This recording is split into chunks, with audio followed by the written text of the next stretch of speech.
We have here the new Tudor Black Bay Pro opaline, which has gotten itself a nickname, the Polar Black Bay Pro. We're going to take a look at it. I'm joined here by Warner One co-founder and CEO, Blake Malin. How's it going? And well, there's a reason why you're joining us, Blake Malin, specifically, but we'll get to that in a second. Just a quick look back at the Black Bay Pro. So the original Black Bay Pro came out, 3-4 years ago at this point. It was an exciting new GMT from the brand. It was the first time they did a GMT in a slightly smaller case. And, it's been a few years since, and I think Tudor's developed quite a bit as a brand since then.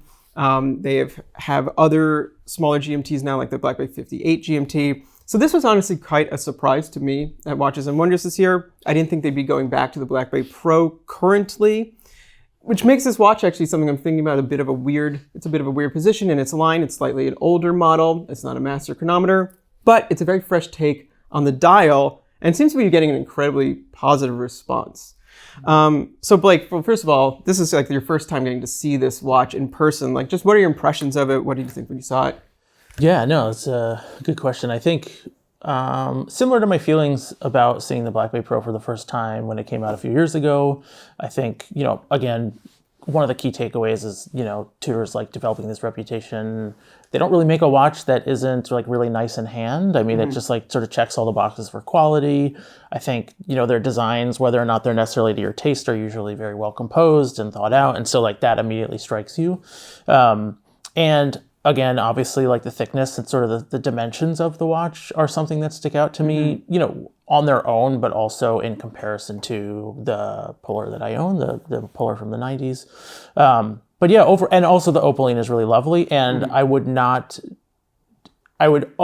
caveat it as not white. Like I wouldn't say, hey, this is the white dial Black Bay Pro. It is distinctly different than just a white dial watch. Yeah, it has a bit of a pearlescent quality to it. It's never quite crisp white.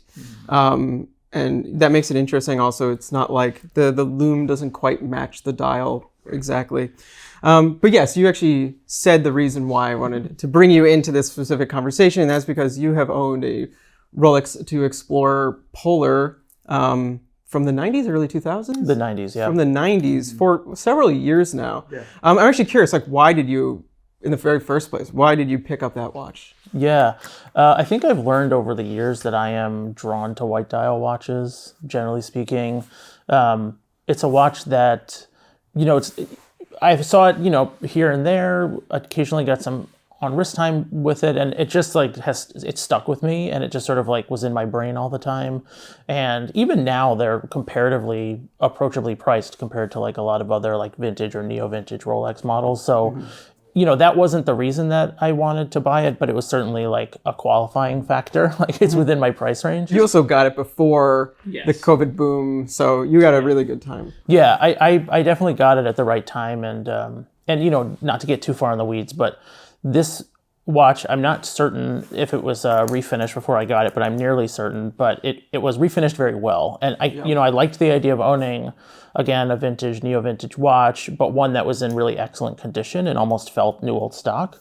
I wasn't concerned about it being in original condition, so this one in particular really spoke to me. So so that's why I purchased it, and it's just one of those watches. Every time I wear it, it could be the watch that I wear every day. I've never thought about getting rid of it. It works really well for me. Do you recall the reference on this one? 16570. There are many variations on it. You can get them with tritium, without tritium. This one has tritium on it. That, again, for this particular model, you get some that have like really yellowed, creamy lume. You get some that have almost no change in color or patina. This one, for me, if you look at it quickly, you might say, okay, those markers have no patina, but when you look closely, it's got a little bit of like warmth to it, which is like exactly what I wanted. Yeah, it's really, these are such lovely watches. I think, a lot of people agree the 6-digit era of Rolex sport watches was sort of like that pinnacle of the pre-luxury, pre-super luxury Rolex, where this feels like a really nice tool watch. Yeah. You know what I mean? It's really well sized, it's really compact, it's really legible. It's kind of everything you want in the watch. So it's pretty ideal, And so, obviously there are similarities between these two. The first Black Bay Pro, that people sort of referenced as like a Tudor version of a 1655, which was the Steve McQueen Rolex Explorer 2 because of the steel bezel and, sort of the hand design, but it also was very different from it as well. I would not have expected them to then kind of jump into yet another reference with this. And they didn't say this, obviously. They're not saying like, this is meant to look like that, but you can't be Tudor and Rolex and make something and not have it at least get cross-referenced. I was just going to say, you can't help but feel like Tudor, and this isn't a bad thing, but it feels like it's become the outlet for Rolex to do the things to play fan service. And like, For sure. And they will never say that, but like, to me, it just is so obvious that's what they're doing here. Yeah, I think so. And obviously Rolex does make Explorer 2s currently, but they're much larger watches. I think they're 42. And they're Rolexes, so there's the challenge of getting them in the first place and the price tag on them, because this is still around $4,300. And I don't know the price of a current Rolex Explorer 2, but it's going to be double that at least, I'd imagine. So now that you've seen this in person, like, what do you think? How do you compare it to your Explorer 2? Which do you like more? No. Well, spoiler alert, I like my Explorer 2 better. But I will say, when I first put the Tudor Black Bay Pro on my wrist, the vibes were very similar. Like, I see how it scratches the itch. If you were curious about the Explorer 2, again, I'm not really sure what the prices are. Again, I think they're still comparatively more affordable than some other Rolex models of the same era and lineage, but like, obviously the Black Bay is like a bit more affordable, especially if you got it used, in a few months to a year. So if you're looking for something that could scratch the itch, like, the vibe was similar. It's a very solidly made watch. I mean, Tudors, in my opinion, always just feel like a tank, again, in a good way, just like so well made. The action on the crown, like playing with changing the time, was just like so satisfying. 16570 has all the charm and all the style that this watch like just doesn't quite get for me. Yeah, it's something. I mean, it's hard to recreate those little things. The weight is considerably different. So you did weigh these. Yeah, and again, it's not a totally fair comparison because I didn't change the bracelet on the new version.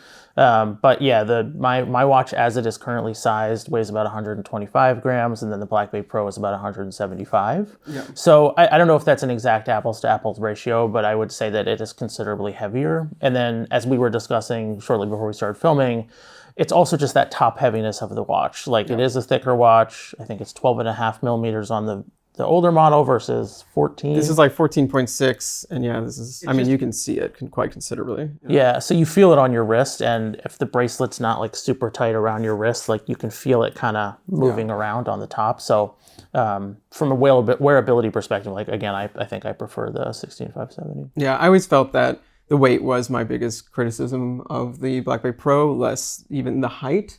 Though it's one of those things, like, the height didn't bother me, but if it had been thinner, I would have liked it more. But the heft really kind of made it kind of fatiguing after a while. And had it been titanium or just weighed less for any other reason, I think it would have just been a more wearable watch, and maybe even felt a little bit more pro in that way, because it's the kind of thing, you don't want to have to like take off to let your wrist breathe and kind of a thing. But I know that the 16570 for me is just like a strap monster. It looks great on so many different straps. And because the case is still relatively thin, you can put a nylon strap on it with either one or two layers under the case, and it's still going to wear, fairly close to the wrist and not feel very top heavy. Again, I think that might be a concern with the Black Bay Pro.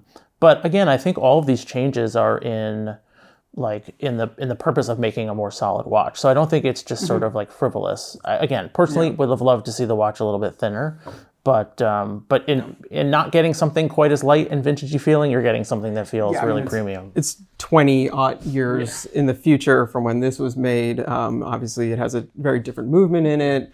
The 70-hour silicon hairspring. So it's a very different watch all around, and those are actually pretty thick movements. That said, and this was something that I thought was kind of interesting, since they've released this, Tudor has found ways to slim down the GMT cases. The Black Bay 58 GMT, that one is like 12.6 millimeters thick, and it's a master chronometer. So it's about $500 more, but you're getting much closer proportions to this. I think it would have been interesting if they had used that model as the basis for this, but I guess they just wanted to bring more life back into the Pro line. It's very interesting. It's very hard to decipher why they make the decisions they make. But to put a bow on it, I think they did service to the Black Bay Pro here, the dial is beautiful. And like looking at them side by side, it's very interesting. You can really see the size of the markers on this are much larger. The color in the dial is different. Like this is a very cool flat white, and this has that interesting metallic depth to it. It's a much bolder, more aggressive watch like this, you know. And I think the full color of the GMT hand also. Yeah. So it's yellow all the way down the stick, but then around the diamond and the pointer, whereas on the 16570, it's a red stick and then it turns black. And not that it gets lost because it's a pretty big triangle on the dial, but I did find looking at the dial of the Black Bay Pro, like that yellow really sticks out to you like very clearly. Yeah, for sure. Well, Blake, thank you for telling us about your, Explorer 2 and your thoughts on the new Black Bay Pro. If you guys have any questions about these watches, or I don't know anything about Blake's interest in the Rolex, I guess, or something, please leave comments below. And thanks for watching. We'll see you soon.